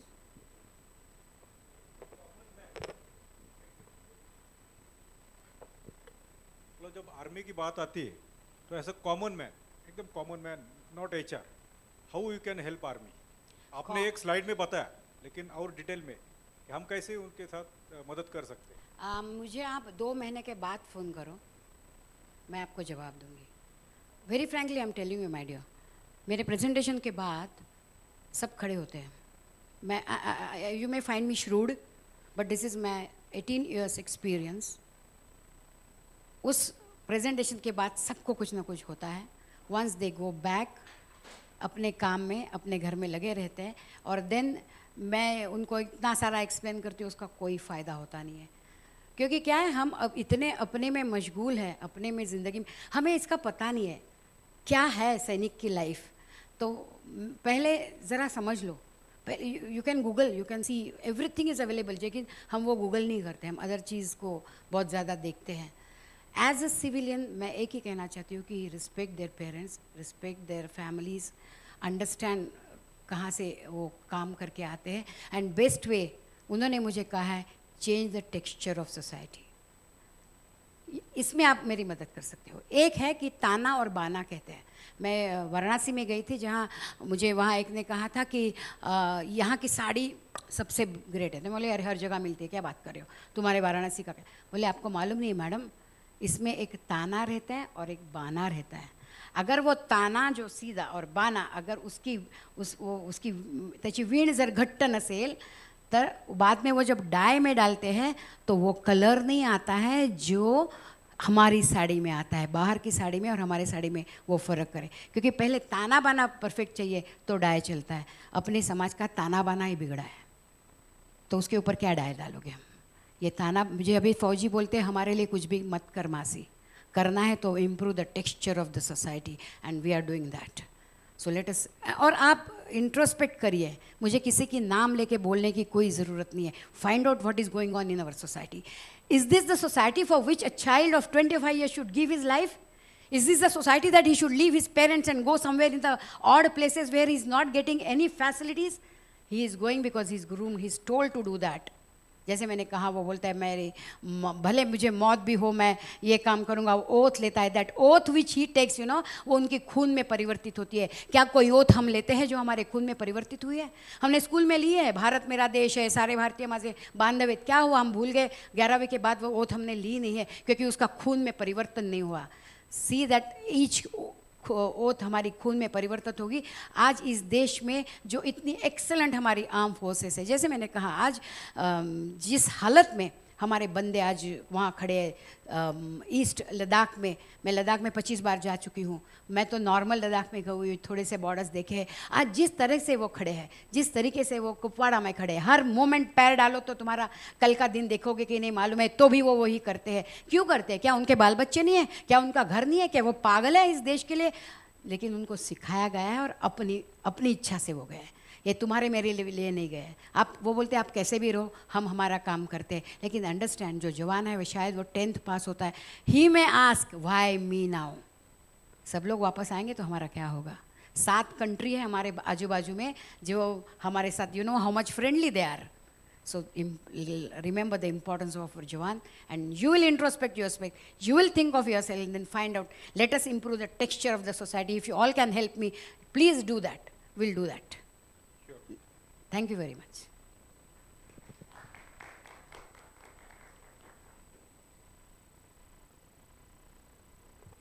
One last question.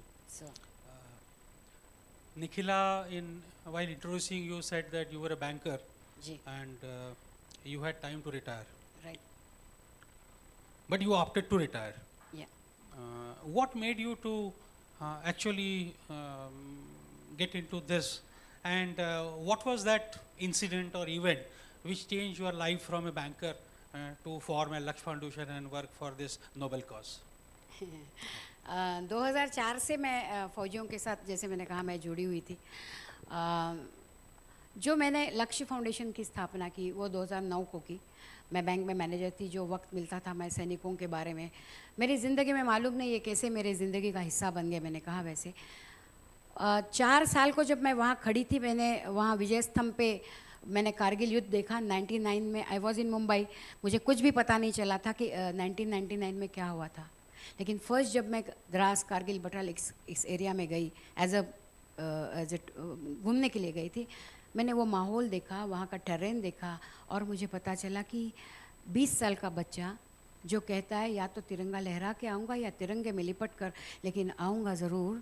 20 साल का बच्चा ये कहता है कि मैं पीठ पर नहीं छाती पर गोली लूँगा, ये कहने वाला अनुज नैयर है। या केंगरू से जो नागालैंड का है, रजपुताना राइफल में लीड करता है और लद्दाख में अपनी ज़िंदगी का आखिरी सांस लेता है। ये सब मेरे लिए बहुत अलग था, बहुत भारी था, बहुत। और जब मैं तोलोलिंग के सामने खड़ी रही कि यहीं से तो गए थे, मुझे करोड़ों का चेक भी कोई लिख के देगा कि जाओ ऊपर, शायद वापस नहीं आओगे लेकिन तुम्हारे फैमिली को करोड़ों मिलेंगे, मैं ही नहीं जाऊँगी। I love my self, I love my life. और यहाँ 20 साल के बच्चे तो इतना सब कुछ कर चुके। और तभी मैंने एक वहाँ ओथ ली थी कि जितनी मेरी ज़िंदगी है, क्योंकि मेरी तभी 20 साल की बच्ची थी। 62, 65, 71 में मैं स्कूल में थी, पता नहीं चला। लेकिन 20 साल की बच्ची जो मेरी इतनी सेफ़ है और वो अपने घर में इतनी सुरक्षित है, तो ये बंदों ने क्या किया है। आज से शिवाजी महाराज अगर आज तक ज़िंदा है तो उनके कवन गाने वाले लोग हैं। तो मैंने वहाँ ओथ ली थी कि मैं इनकी भाट बनकर इनके कवन गाऊंगी। तो मैंने बहुत कुछ पढ़ा, बहुत कुछ सुना। 750 से ज़्यादा लोग वहाँ लेके गई, वहाँ प्रोग्राम्स किए, इवेंट किए। 25 बार मैं वहाँ गई और तब से लेके आज तक 4000 प्रेजेंटेशंस मैंने दिया। लेकिन 2009 को एक incidence, if you have time I will give answer. 2009 को एक हुआ कि मैं बैंक में राहुरी में मैं इंटरव्यूज़ के लिए जाने वाली थी। आई केम इन पुणे इन 2009, आई लेफ्ट मुंबई इन 2009। तो मुझे राहुरी में जाना था इंटरव्यूज़ के लिए, न्यू रिक्रूट्स का। और मैं नगर गई तो नगर में मेरे एक ने कहा कि आपका प्रेजेंटेशन चाहिए, हम कल सुबह आपको राहुरी छोड़ेंगे। तो मैंने नगर में जब भी मेरा प्रेजेंटेशन दे रही थी, इतने में मेरी एक वहाँ पे एक प्रोग्राम होने के बाद अंधेरा था, एक lady I. She was a very thin lady. और वो आके उन्होंने मेरे हाथ में, मेरा हाथ में लिया और मुझे कहा कि बहुत अच्छा काम करती हो। मेरे पति भी थे, वो फौज में थे। और तभी पांडुरंग शास्त्री आठवले के स्वाध्यायी आके हमें पूछते थे क्या चाहिए क्या नहीं चाहिए, और हमारे दिन निकल गए। लेकिन आज के ज़माने में बच्चा भी माँ को नहीं पूछता है। उस वक़्त तू सैनिक के लिए बोलती हूँ तो बोलती है तुमने बहुत कुछ काम किया और ऐसा ही करते रहो। मैं बहुत गरीब हूँ, मेरी तरफ से तुम्हें आशीर्वाद। और उन्होंने मेरे हाथ में हाथ रखा और वो निकल गई। मैंने उनको देखा, बहुत शी मस्ट बी वेरी, बहुत कष्ट करके उन्होंने पैसे जमा किए होंगे, मुझे दिख रहा था। और मैंने हाथ खोला तो मेरे हाथ में 5 रुपए की नोट थी, जिसके ऊपर वो दिख रहा था कि कितने उन्होंने सफ़र की होगी ज़िंदगी में। मैं कहती हूँ मेरे पर्स में तभी बहुत सारे पैसे थे, 1000 की नोट थी, 500 की नोट, लेकिन वो 5 रुपये मेरे लिए बहुत हेवी हुए, क्योंकि उसमें एक विश्वास था कि मैं कुछ करूँ। मैं घर आई, मैंने इनको बताया कि आज मुझे 5 रुपये मिले, क्योंकि मैं सब प्रोग्राम अपनी बदौलत कर रही थी, पैसे नहीं लेती थी। इन्होंने कहा है बाजू में रख, ये अपने घर में मिर्ची कोथिमीर के लिए मत, उसको बाजू में रख।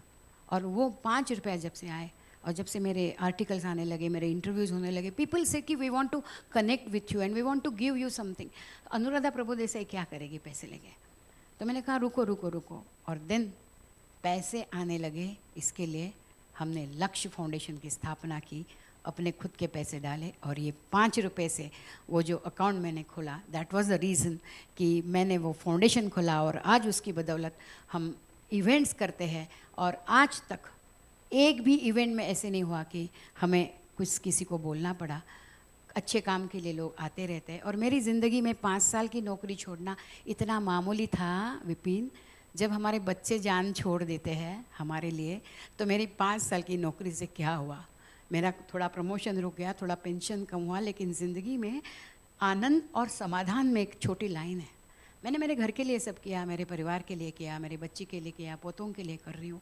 लेकिन मैंने जब एक माँ के आंसू पोंछे जिसका बच्चा शहीद हुआ था, तब मुझे इतना समाधान मिला। आई थिंक वो सेटिस्फेक्शन और हैप्पीनेस की जो एक थोड़ी सी लाइन है, अगर हम सब समझ सके तो ज़िंदगी में हम बहुत कुछ कर सकते हैं। मैंने जो आनंद लिया इतने साल से, आज एक फ़ौजी मुझे मासी कहता है और मेरे लिए खड़ा रहता है। शायद मेरे घर का बच्चा भी इतना नहीं खड़ा रहेगा और इतने प्यार से मुझे नहीं बुलाएगा। आज भी मैं रजौरी में फ़ोन करती हूँ, कहीं मासी कभी आ रहे हो, we are waiting for you, ऐसा जब वो कहते हैं तो सवाल आता है, खून के रिश्ते सही है या ये रिश्ते? आप समझो, ये रिश्ते बनाओ, ये रिश्ते बढ़ाओ, and then you will understand. Whatever I have achieved is for the soldiers and it is. मैंने कुछ नहीं किया, ये होते रहा है। शायद मुझे एक जस्ट 1 मिनट में कंक्लूड करती हूँ। मुझे मेरा एक बुक में भी मैंने लिखा है, प्लीज रीड दॅट बुक, तुमच्या उद्यासाठी आपला आज येणारा सैनिक। जेव्हा मला स्वामींनी सांगितलं, माझं पुण्यामध्ये मठामध्ये लेक्चर होतं, और देन स्वामी आस्क मी कि आप क्यों बार बार जाते हो कारगिल, इतने हादसे हुए, कितने बार हमारे लैंडस्लाइड्स हुए, कितने बार ऐसे मौके आए कि शायद हम भी उसके नीचे जा सकते थे, बहुत कुछ हुआ था, लेकिन मैं जाती रही तो भी। तो उन्होंने पूछा क्यों जाती हो, तो मैंने कहा मुझे नहीं मालूम। तो उसने मुझे कहा आत्मा जानते हैं आप, आत्मा मानते हैं आत्मा को, तो पुनर्जन्म को मानते हो, आत्मा को मानते हो? तो मैंने कहा, मैं चुप रही। तो बोले नहीं मानते हो।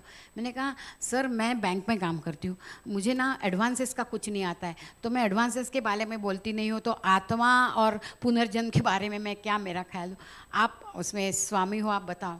तब उन्होंने कहा Anuradha I tell you one thing, तुम क्यों जाती हो? क्योंकि जिन बच्चों के साथ, जिन बच्चों के बारे में तुम बोलती हो, उनकी ज़िंदगी की शुरुआत भी नहीं हुई थी। ती सगळी मुलं शुक्रताऱ्यासारखी आली आणि प्रभात स्वप्नासारखी निघून गेली। आप जिनके लिए बात करते हो वो आत्मा आपको मदद करते हैं। मैं चुप रही, मैंने कुछ नहीं बोला। अगले साल जब मैं कारगिल गई थी तब एक बड़ा हादसा हुआ, और उस हादसे से मैं कैसे बाहर आई मुझे मालूम नहीं। मेरे सामने लोग आए और उन्होंने मुझे मदद की, और एक आदमी डॉक्टर जो मेरे साथ आया था वो अदरवाइज़ उसकी हालत बहुत ख़राब होती थी, लेकिन सामने से लोग आए, उसको ऑक्सीजन मिला और मैंने वो किया, और मैंने वो हमारी सफल हुई मिशन।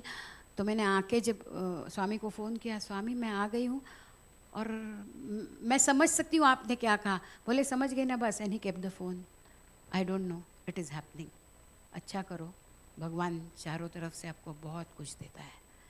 भी अपना संस्कृति है, विकृति संस्कृति और प्रवृत्ति में, मेरा खाना मेरी प्रवृत्ति है, लेकिन दूसरे का छीनना ये विकृति है। और मैं नहीं खाऊं लेकिन मेरे से आधा दूसरे को दो, ये अपनी संस्कृति है।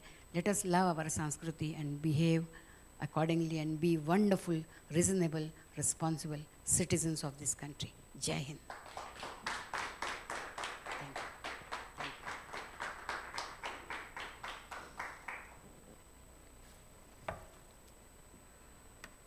अजूनही अंगावरती रोमांच उभे आहेत.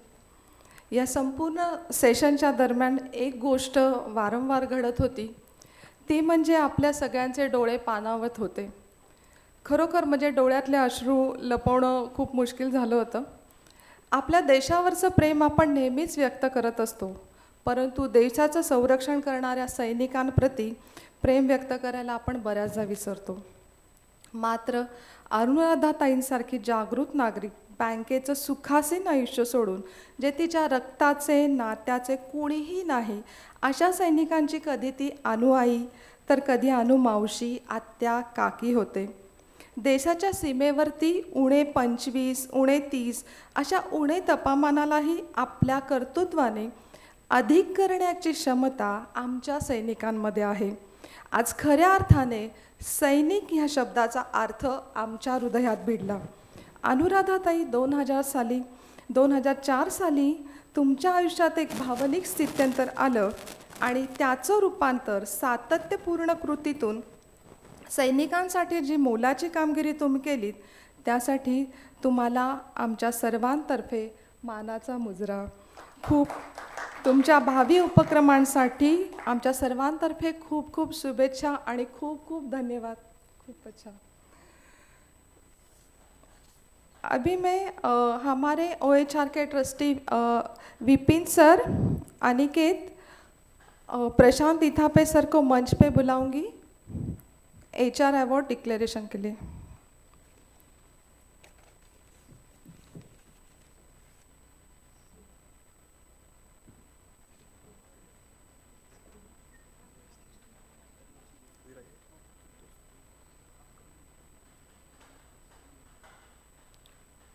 Good evening.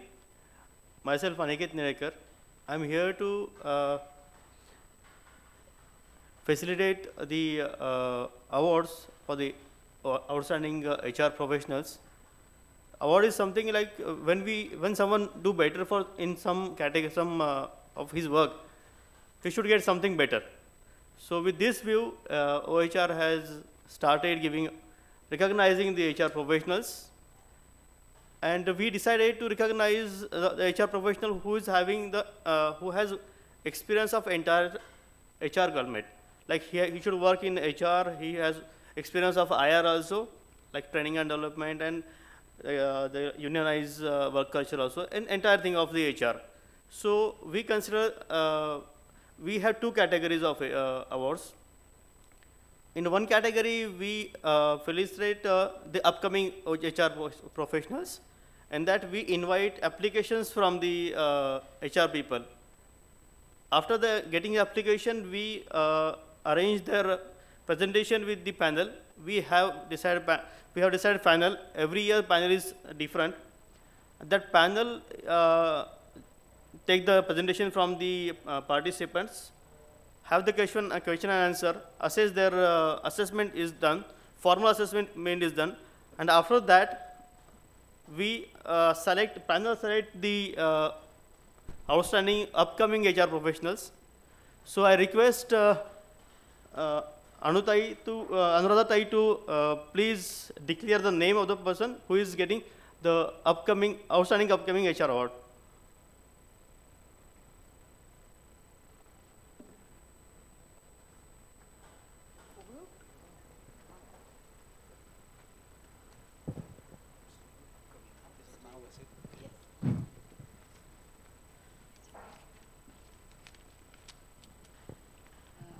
Outstanding Upcoming HR Professional Award 2021, Mr. Subodh Deshmukh.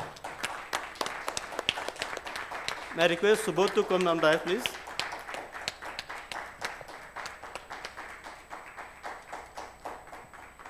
Namaskar.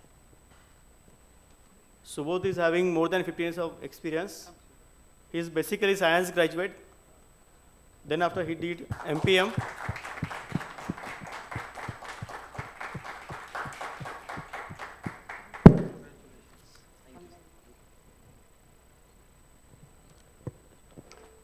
Thank you, Subodh. For the next category, this is the award which our jury is nominated the person based on the overall experience and what he has given not only to his organization but to the HR professional and to the industry. So this is decided based on that only. So once again I request Anuradha Tai to announce the outstanding HR professional award for 2021.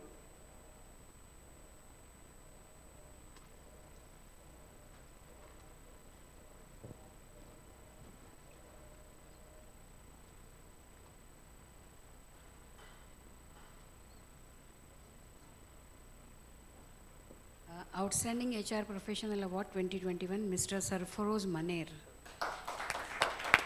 I request Sarfaraz sir to come on dais, please.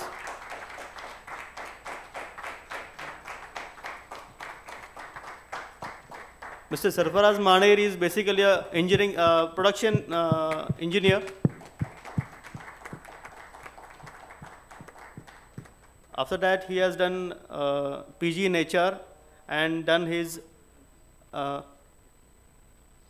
PG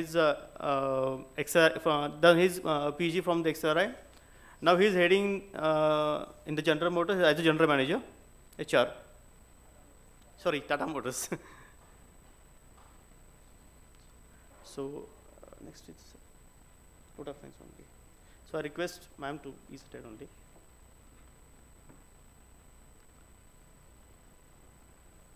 So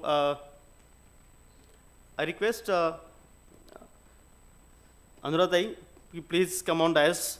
We want to felicitate you. Ghate sir.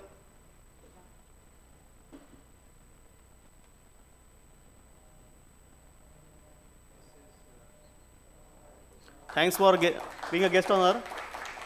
Thanks for guiding us.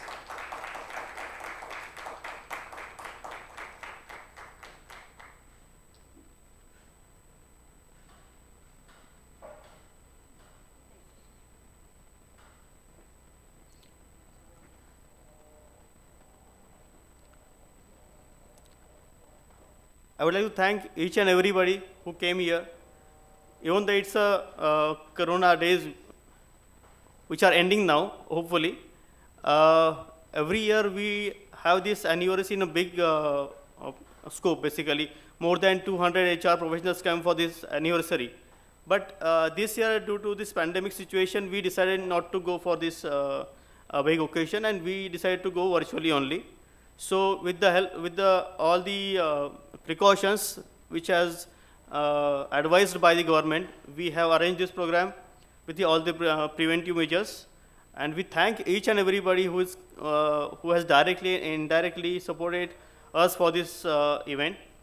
I thank Arunadha once again for her time and her guidance. It is really great listening you, saying you, and it is like chaha to hoti hai, raah nahi hoti. So you have decided, you have shown us a raah. So thank you very much for that. I thank to BS Studio also for giving us this facility, and the entire HR team, HR professionals who are join us in a virtual platform and keep helping us, keep trusting us. We are there for help you. Thank you very much.